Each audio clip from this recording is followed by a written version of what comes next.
Assalamualaikum warahmatullahi wabarakatuh. Halo semuanya, salam hormat Bapak Ibu dosen pengampu. Perkenalkan, nama saya Hana Konia Saraswati dengan NIM 229308282 dari kelas AK01. Izin Bapak Ibu dosen pengampu, cerita sedikit mengenai saya. Saat ini saya berusia 21 tahun, anak pertama dari 2 bersaudara. Menurut teman-teman saya dan saya pun merasa saya orang yang cenderung pemalu dan perfeksionis. Selain itu, dalam kegiatan sehari-hari saya orang yang cukup rajin dan terstruktur.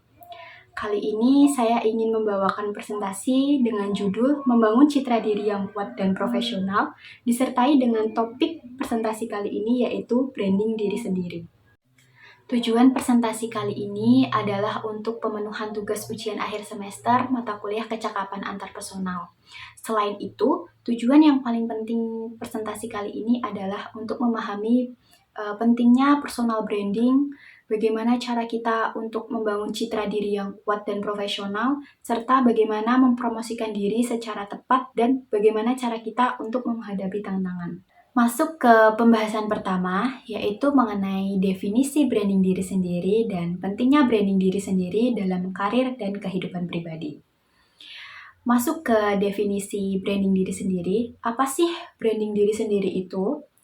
Branding diri sendiri merupakan cara kita memperkenalkan diri kepada orang lain, baik secara langsung maupun tidak langsung, agar mereka mengenal siapa kita, nilai apa yang kita bawa, dan apa kelebihan kita.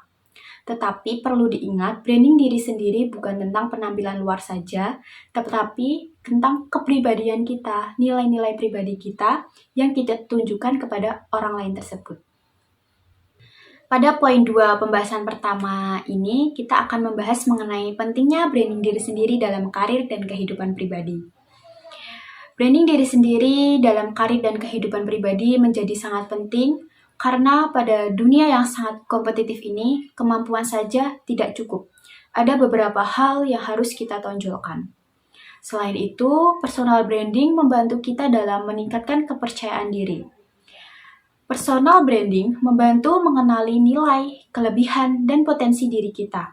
Saat kita tahu apa yang bisa kita tawarkan, kita menjadi lebih yakin saat berbicara, mengambil keputusan, dan menghadapi tantangan.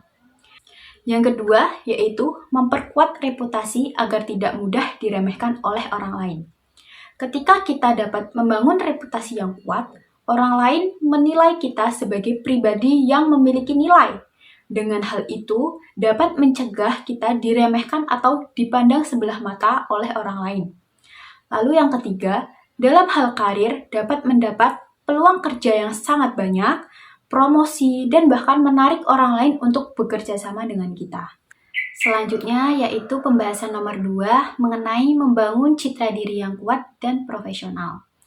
Pada pembahasan kali ini, saya akan membahas 3 poin utama, diantaranya yaitu poin pertama, bagaimana saya membangun citra diri yang kuat dan profesional. Poin kedua, elemen-elemen yang harus dipertimbangkan dalam membangun branding diri sendiri.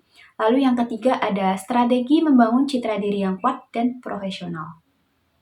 Masuk poin pertama yaitu bagaimana saya membangun citra diri yang kuat dan profesional. Yaitu dengan saya harus mulai dengan mengenali kelebihan dan kekurangan diri saya. Lalu menetapkan tujuan seperti ingin dikenal seperti apa kepada orang lain. Kalau saya ingin dikenal orang yang ramah, bertanggung jawab, dan dapat diandalkan. Selanjutnya, saya akan menjaga konsistensi dalam sikap tersebut dan dalam penampilan. Lalu yang terakhir, mengembangkan keterampilan serta menunjukkan sikap positif saat bekerja sama dalam tim atau bekerja kepada seseorang.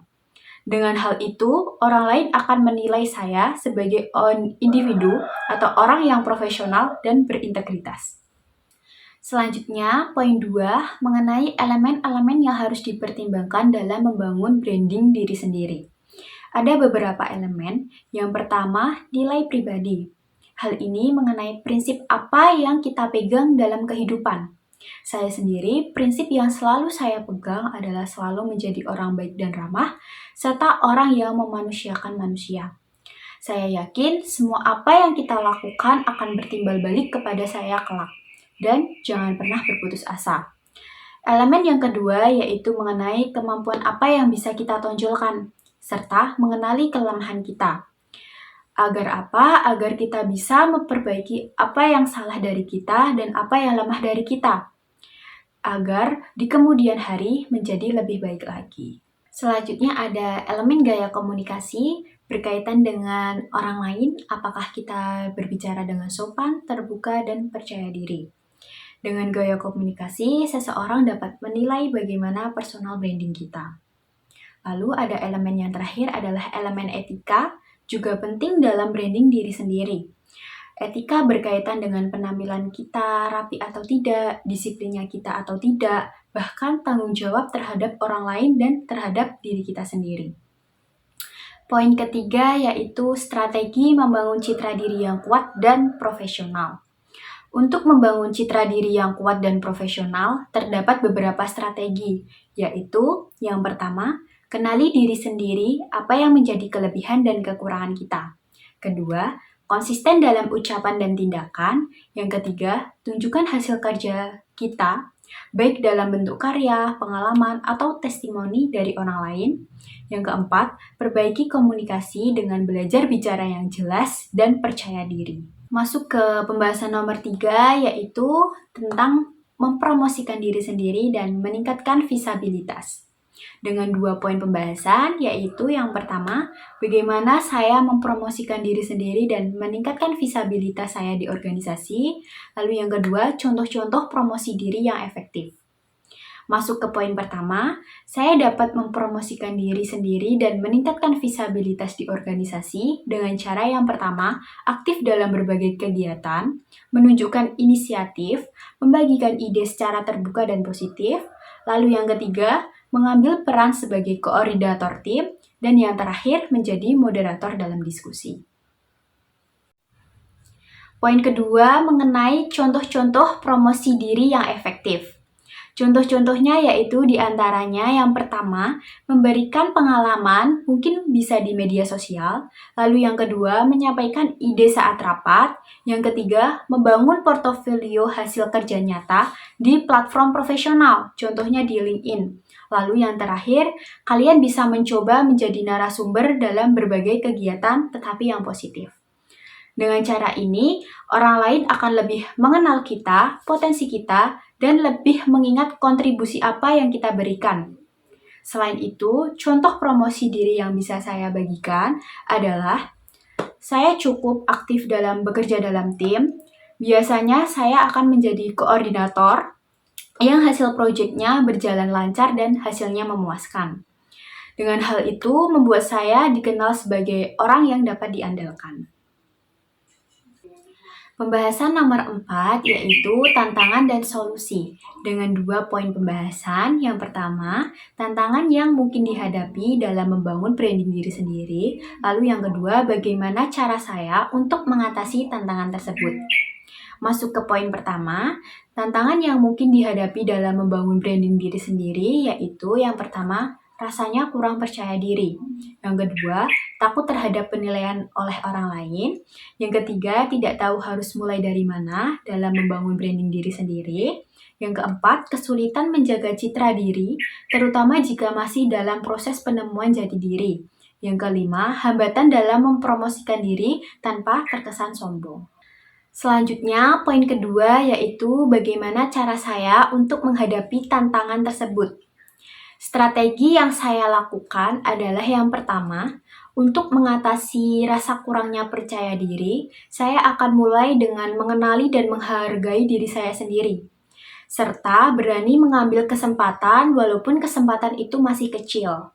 Lalu yang kedua, untuk mengurangi rasa takut terhadap penilaian orang lain, saya akan fokus terhadap pengembangan diri saya dan mengabaikan orang-orang yang berkomentar negatif tentang saya. Lalu yang ketiga, jika tidak tahu harus mulai dari mana, saya akan memulai dari langkah yang sederhana, seperti memperbaiki cara berkomunikasi dan memperluas jaringan. Untuk strategi tantangan yang keempat, yaitu untuk menjaga konsistensi citra diri, saya akan terus melakukan refleksi diri, mengevaluasi apakah perilaku saya sudah sesuai dengan nilai dan tujuan yang sudah saya bangun. Lalu, saya juga akan belajar dari orang lain yang mungkin brandingnya lebih kuat dari saya atau lebih tinggi dari saya.